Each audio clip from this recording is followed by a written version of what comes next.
The last quarterfinal of the day, the winner to face FGCU, the local team.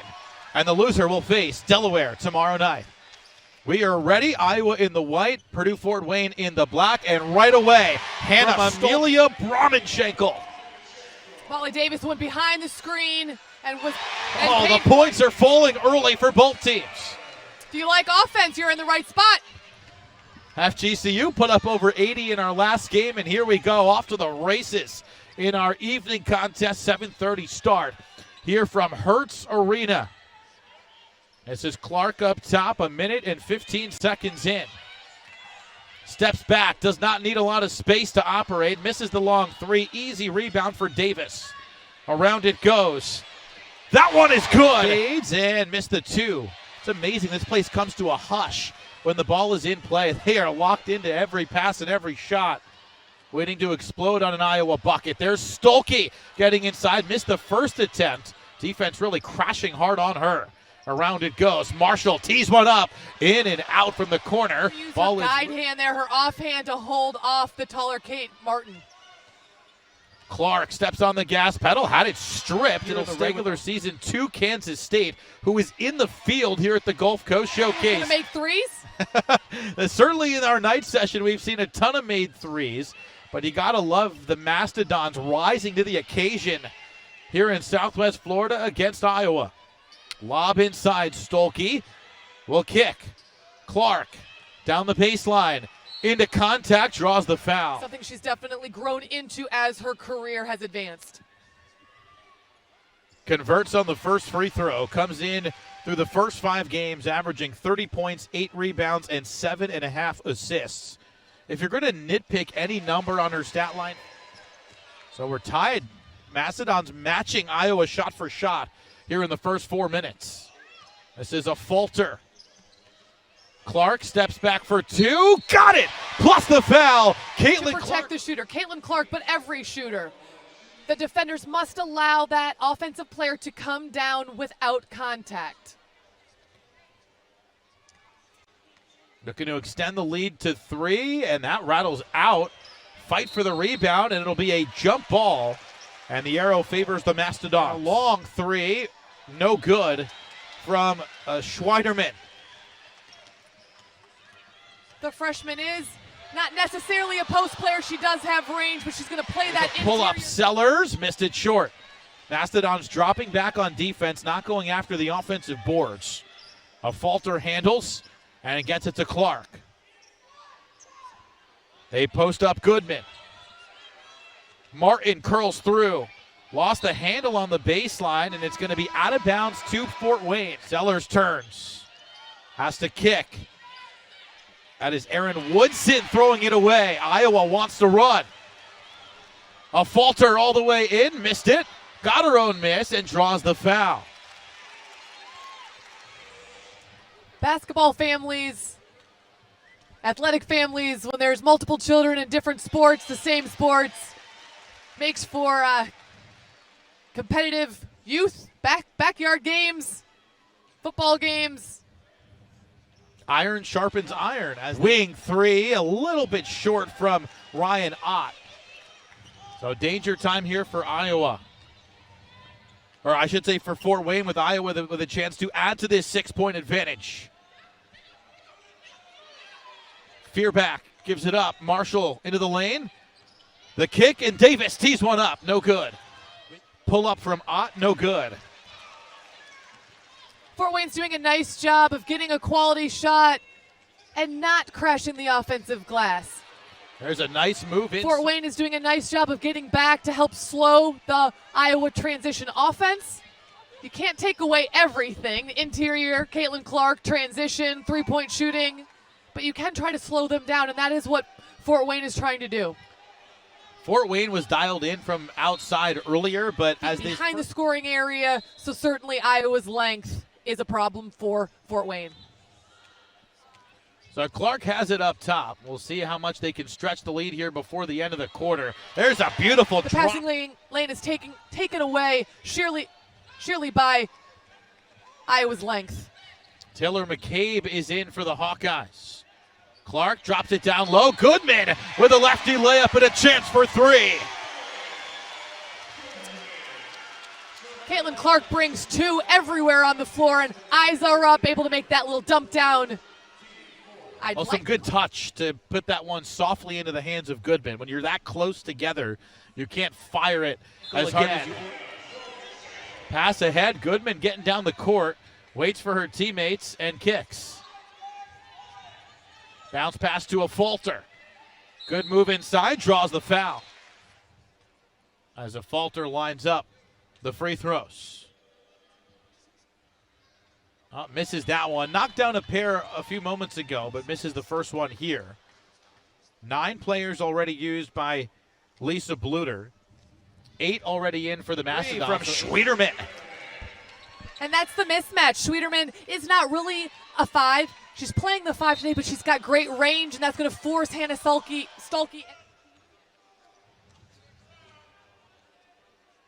And the first one falls. She better get her points early today because she might not be in the 4th if they continue to stretch their lead. For all 8 teams here, load management is going to be apparent and going to be key to keep the best players fresh. This is Casey for 3, no good. In the men's tournament, they had the same format, 3 games in 3 days, Monday through Wednesday. And there were a handful of players who, as there's a good cut for Martin, who lays it in.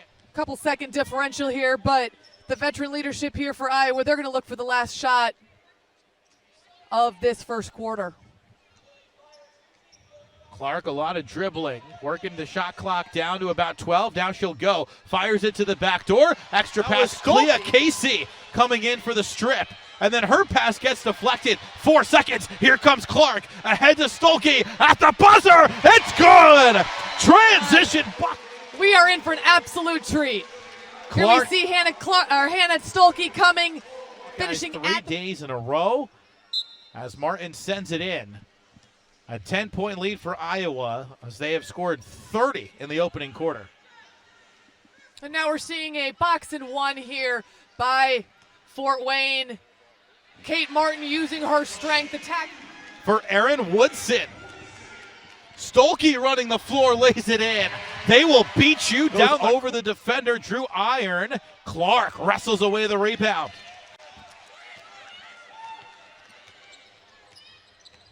Working one-on-one, step back 3, book it! Caitlin Clark heating up. Not a whole lot you can do to defend that. There's a poke away. Marshall ahead to Clark, 3-on-2. Clark weaves and kicks to Marshall. And Iowa will send it back to Clark. And she walked with it. Would have had an easy layup had they not blown that play dead. Essentially telling the ref, keep up. There's a rebound underneath for Stuelke. And Marshall controls with a game-high 15-point lead. Stuelke bounce pass. Oh, Clark tried to go around the back, but it's out of bounds. Perplexed looks on Purdue-Fort Wayne right now. They did a great job hanging tough for a while, but on offense, there's just nowhere to go. Martin down the baseline, lost her pivot foot, and she'll travel with it. Senior from Fort Wayne. Graber showed tremendous patience there. Marshall around the back dribble, swings to Martin. Davis passes, Clark missed the lefty layup. Martin the offensive rebound. Ball is loose and recovered by Davis. And a whistle underneath. It's going against. Clark to inbound. Finds Marshall. Definitely a mismatch there on the inside for Iowa. Can they get Addison O'Grady the basketball? No. Fires, no good. Oh, weak side rebound. Almost ended up with 2. But off the mark, and here come the Hawkeyes. Clark comes to the ball. She'll try again. Oh, yeah! Caitlin Clark, 3 more! A 3 off of a stagger screen in transition.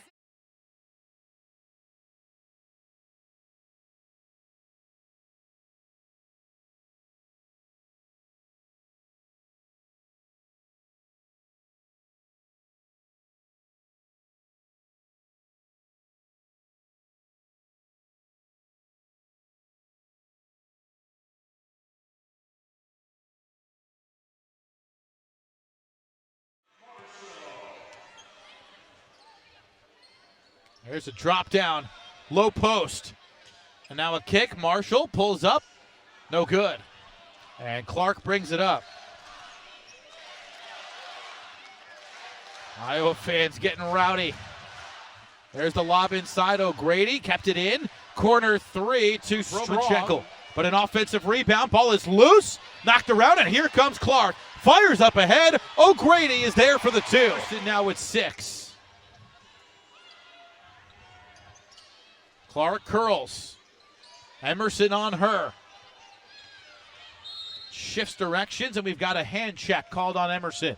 Defying Caitlin Clark, that's her defensive matchup right now. But that's not an easy pass we just saw. That's a 40-foot bounce pass right on the money to O'Grady. Clark steps back, in and out with a good feed. Layup, though, no good. Martin secures it. That was a really nice offensive possession for Fort Wayne. Unfortunately, they couldn't get that layup to go down. Clark right down the middle. Finesses on the other side off the mark. Stuelke pulls it down with 2. Clark already up ahead. Clark knifes through and kicks to the corner. McCabe off the mark.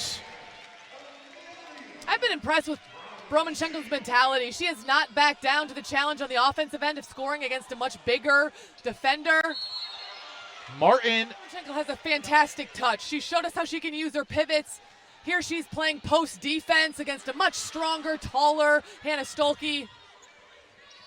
13 now for Bromanchenko to lead the Mastodons. She's technically playing the middle of this 2-3 zone. That's Davis lobbing it for Stuelke. Beautiful. Holly Davis using a great touch. That's a no-look pass, too. Leading looks to set it, but doesn't. Puts it over the net herself. I'm not sure what that's called. That's what it looked like to me. I believe they call that. Taking the open threes. I'm sure ball movement will be something that is addressed at halftime. Bounce pass to the elbow. Davis drives, puts up the floater, and got it to go. Goes out the half without her. But a game-high 19 for Clark. Bounce pass. Stuelke lost it. Emerson goes to the floor. Mastodon still fighting for it. That was Casey who rolled over the ball. They will call a jump ball. Offensive rebound, no good. Feuerbach pulls it down. 2 seconds. Davis launches and comes up a little bit short. But an outstanding first half. Quite a few threes in that first half. 6 for 14 from beyond the arc.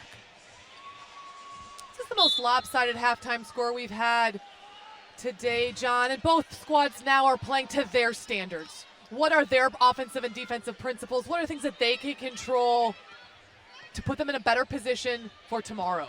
Step back for Clark, you bet. She right back where we were. Davis here on the near sideline sends it in.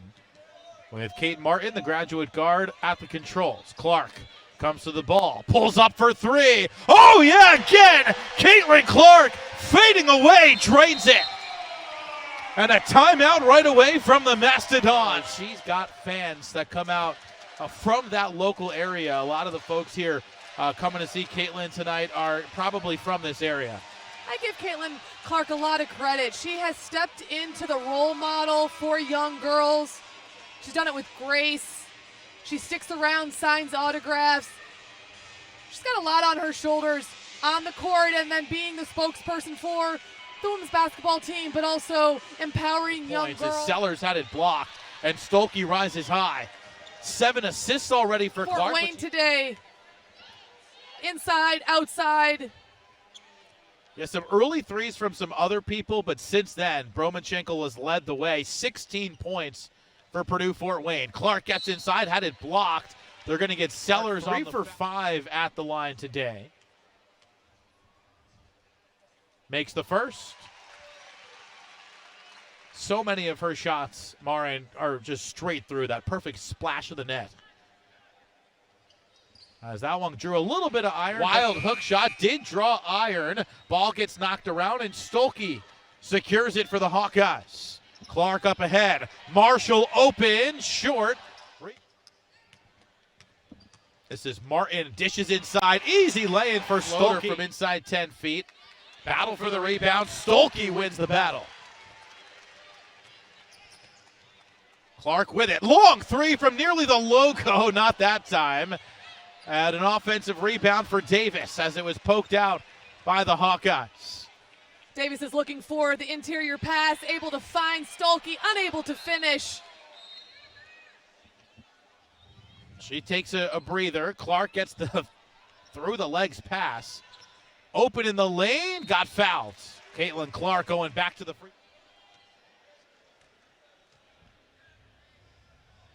First one is perfect. Iowa's so smart in how they use their substitutions to get Caitlin Clark the extra rest. Ryan Ott with her first points. Feuerbach over to get it. Davis on the drive. Davis lost the handle there. She wanted to get it to Sharon Goodman. Here's Marshall backing it out. Inside it goes. Goodman got it up there. Situation. Only 10 available players on their sideline as Goodman makes the first. 2 players with 3 fouls, but nobody worse off than that.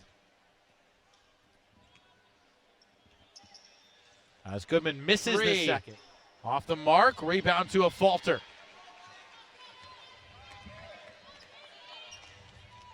Marshall hands, so an offensive foul is called. It's time for our principal expert move of the game. As the loose ball is won by Clark, and there's that long 50-foot bounce pass up ahead to O'Grady. That was late in the first half as we get the low perspective of this play as well. And we are very pleased to welcome in Debbie Antonelli. Debbie, I know you're very involved with the tournament. It's great to have you here. Yeah, thank you so much. You guys are doing stage of where their program is at. A defeat earlier in the season, but that has not deterred them from showing out in force here at Hertz Arena. No, this is a well put together team, and it's a well-oiled machine that can travel, and this is by far the biggest crowd we've ever had at the Gulf Coast. Reminding myself it's only November, but because the first 3 weeks of the season I have seen so much quality basketball, so many good teams, that it makes me feel good about where we're trending when we get to March in the postseason. Bounce pass inside. Good cut by McCabe. Able to gather it along the baseline. Low pass handled. And there is a falter. And she's a tough rebounder and a tough defender. And a steal quickly from Goodman and the Hawkeyes. Martin across the timeline. Swings it to the wing. 3 comes up as that one doesn't go for Broman-Schenkel. Well, BD Global has done a great job of being a leader in this field and creating quality events for teams to come and participate in. From the very beginning, when Brooks and I were talking about creating some events, we wanted high caliber teams, we wanted good officiating, we wanted to have a destination city, and we wanted to bring RPI. This tournament allows for that resume building. Yeah, look at Florida Gulf Coast. They can't get any Power 5s to come and play them. They're too good, right? Nobody wants to come down here and play them. So by playing in this event, they're going to get quality RPI games, and it's going to make them better for their own conference that are quality players. They can shoot it, they can handle it, and they play a good scheme, and they're well. Western Kentucky, very well prepared when they came in here today, and their guards are small, but they're active, athletic, and that's what you want to see. You want to see teams being able to test themselves against the best. O'Grady slithers inside for 3, doesn't get the roll. I mean, for Iowa, when you have 16 assists on 25 made baskets, I would say that's a good percentage for them. Oh, no question about it. That one off the heel falter, but it'll stay on this end as you get another look at that block. Great effort by a falter to try and keep it in. Yeah, see that? This is Stover, gets swatted. Big time block from O'Grady, and then a foul. With 5 guards, and they shoot it well. So they got to move it, get in the gap, and kick. McCabe connects on the first. It's a 14-3 run in the last 7 minutes for Iowa. And a 20-6 margin in this third quarter. Second 1 minutes. And right now, Iowa in full control. Debbie, do you think we'll see Caitlin Clark back out here for one more stint? Yeah, I think we will. I think she'll come back to start the fourth quarter. Get a few more minutes. I mean, she's stuck on 29. Yeah, why not get her another 30-point game? Wing 3, rattle. A long one, no good. And a rebound to Gyamfi. She's amazing. There's a lot of little girls wearing her jersey in here. There's a lot of grown men wearing her jersey in here. And there's a lot of signs. I was struck by the little girl that came out here from Miami that had a sign that she wants to be like Caitlin Clark. That just shows you that it's not just Iowa. And it's all across the country, little girls are paying attention. She presented that sign so well with the jersey that makes you shoot like Caitlin Clark. Martin brings it across the timeline. There's a lob for Stuelke. Lost her footing. Gets it to go. Stuelke found that out the hard way. Good to see her walk off under her own power and with a smile on her face on the bench. Yeah, she seems like she's okay. And again, no reason for her to come back into this one, but should be hopefully good enough to go tomorrow. That one dumped inside for Goodman. Beautiful pass. And a pull-up is no good from Sellers. Iowa leads by 36 now. There's the dump down. Goodman turns and didn't get the roll. She used the defender as the access to pivot around. And a takeaway by Iowa. Marshall the other way. Mastodons had numbers but could not keep it in play. Corner three. Short for Davis. Trying to track down her own miss and gets the foul call. Will probably drop in each day on this tournament. A Hall of Fame caliber broadcaster and part of the management team that puts this event together. Clark misses. Offensive rebound. Goodman! Determine who committed the foul, and the answer was Sellers, and she is now fouled out.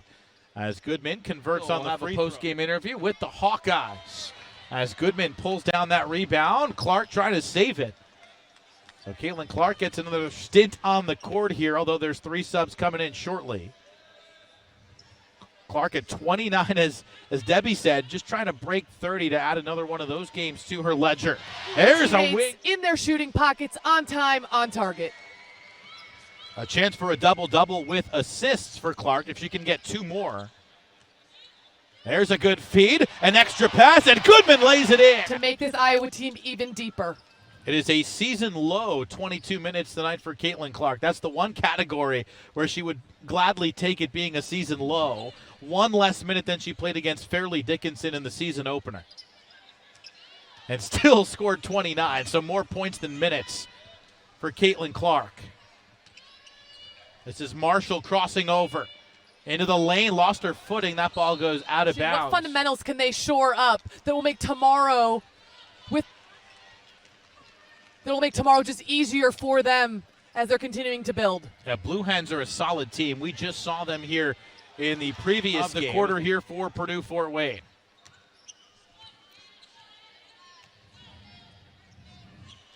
Here's Marshall getting it to Fierbach. O'Grady trying to post up. A falter with it up top. Now Davis. Using the screen from O'Grady. Crosses over. Davis kicks. Wide open from the corner, but no good.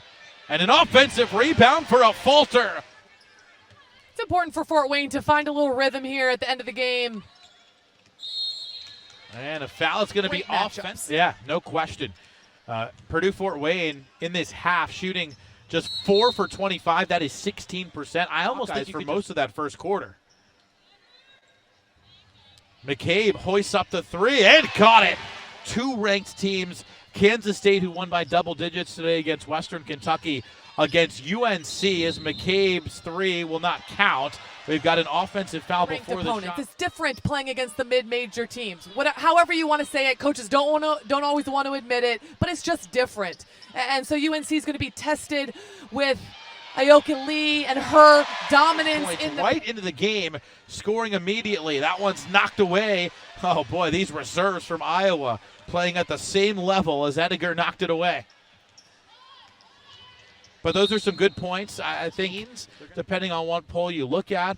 So that's at 5 o'clock tomorrow. That may not have the crowd that our second game does, but it'll be a it's a different skill level. Iowa's size, I think, is different, and the way that they count on their interior players, it's just part of their offense. They go to Stuelke, they go to Goodman, they go to O'Grady. Final 2 minutes here from Hertz Arena. But we are so excited for those matchups tomorrow night. Marin will be here for all 4 once again. Max Tanzer will be added to the crew tomorrow for the day session as we have a travel Eagles against one of the best in the country. As there's a block from behind, and Iowa continues to have their way. Johnson snaps one. Right side, McCabe. No good. Casey had a rough night. That's 1 for 7 from behind the three-point line. Or maybe that'll unlock something. So I don't know if Iowa will get to 100 here, but they are certainly close. This might be their final possession of the night. Jim Fee for 3, you bet! More competitive than we expected, but in the end, we've got the matchups we want tomorrow. All 8 teams played incredibly hard today, as you would expect in an event such as this.